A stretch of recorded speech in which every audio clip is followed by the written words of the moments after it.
Okay, we're back with Charlie and the bowling mentor session. And Charlie today is going to be talking about bowling accuracy. So, yeah, tell us. So this is a drill I used when I was back at university. It was introduced to me by my coach at the time, Graham Charlesworth. So shout out to him. And it's a drill that I found really helpful in improving my accuracy when it came to bowling. And I think sometimes when you go through training sessions and you think, oh, how have I bowled? You don't have anything written down to really be able to judge against. Okay, we kind of just have a general feel. Oh, I felt like it went all right. I might have picked up some wickets and stuff. But this is really useful. I found it really useful because it gives you something to review each week on week, and then you can hopefully see a trend of progress over time. So essentially, here we've got hopefully it's obvious some cricket stumps which are in the black, and then we've got in the red what I call a dartboard as such. And the bullseye is on the top of off stump. Okay, and then we've got each kind of outer ring. We've got a number of other scores. Okay, so if you hit the bullseye, you get 5 points. If you're in the next outer ring, four, then three, two, then one, and then zero. So what's that saying is, if we hit the top of off, we're going to get maximum points, which is five. Happy days. The further away we get, the fewer points we're going to give ourselves. Okay. So I find this really useful. And as you say, if you're hitting leg stump, you get zero. We don't really be operating around leg stump. Um, and it also takes into account your length as well, because the top of off stump never moves. Okay. Where we have to bowl to hit the top of off stump, depending on how the pitches and the conditions does change. Okay, so some days we might have to bowl a little bit fuller to hit this top of off. Some days we might have to bowl a bit shorter to hit the top of off because the pitch might be a bit flatter, or it might on some days it might be a little bit more sporty, it might have a bit more bounce in it, whatever it is. But the key thing, the game is played around the top of off stump for us bowlers. So that's what we want to do. That's our bread and butter. So I think it's a great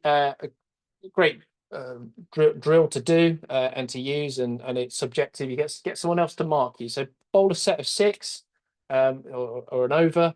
The maximum score you can get is 30. Okay, so happy days. Let's say you bowl your first ball and you get five, you hit the top of off. So we'll count it up. So you've got your five for your first ball. Your next ball you get zero. Okay. After that, you get a two.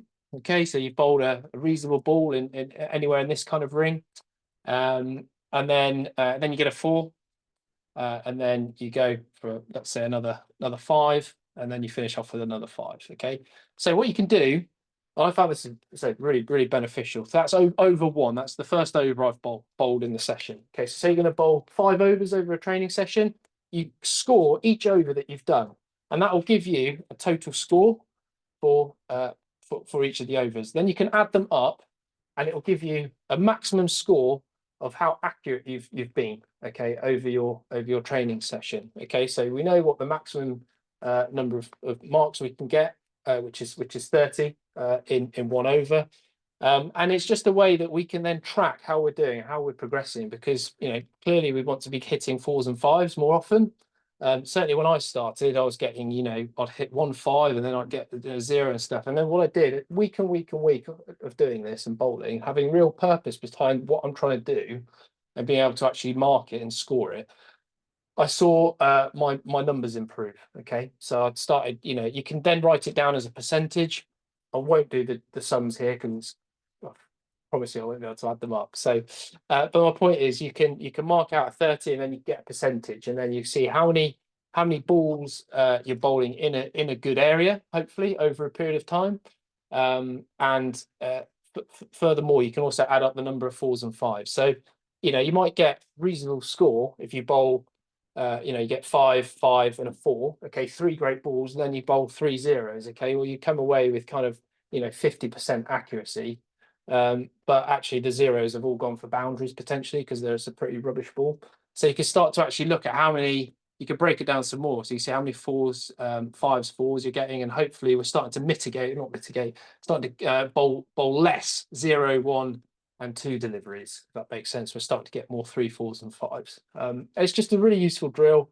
I personally found to use, and it undoubtedly helped me have purpose in my training, and B, to just be able to look over a period of time and see hopefully a positive trend in my accuracy.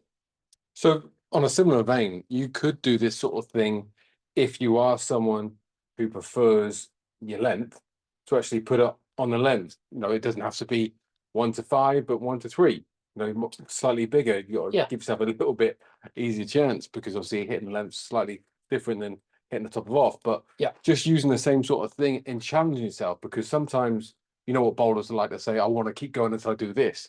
So you could be 20th over and you're still not done it. Whether you're in this, you've got 35 points.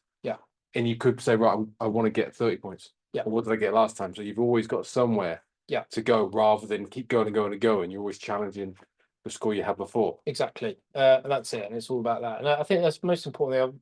I've said it time and time again in these sessions, but you want to be coming to your practice sessions, your training sessions with a plan, and having real purpose behind what you're doing. And this is just another way to get that. So you're not just turning up and going, right, I'm just going to bowl at a batter today for 5 overs, and we're turning up and we know what we're going to do. We're looking to what we know what we're trying to get out of the session, and it's just a way to just really kind of hone in and be able to hopefully have a really positive session. And you can make it you can make it competitive as well. You can do it across all the bowlers in your club, and then you could get a chart up and you can see who's number 1 most accurate bowler. And it doesn't matter whether they're a first team bowler or a third team bowler. The top of off stump. This is the key. This is where we need to be bowling.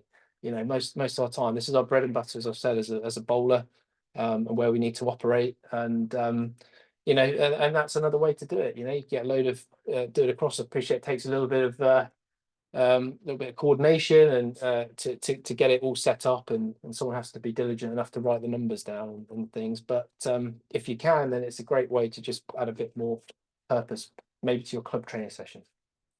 Great stuff. Get on it, enjoy it, and let us know what you score.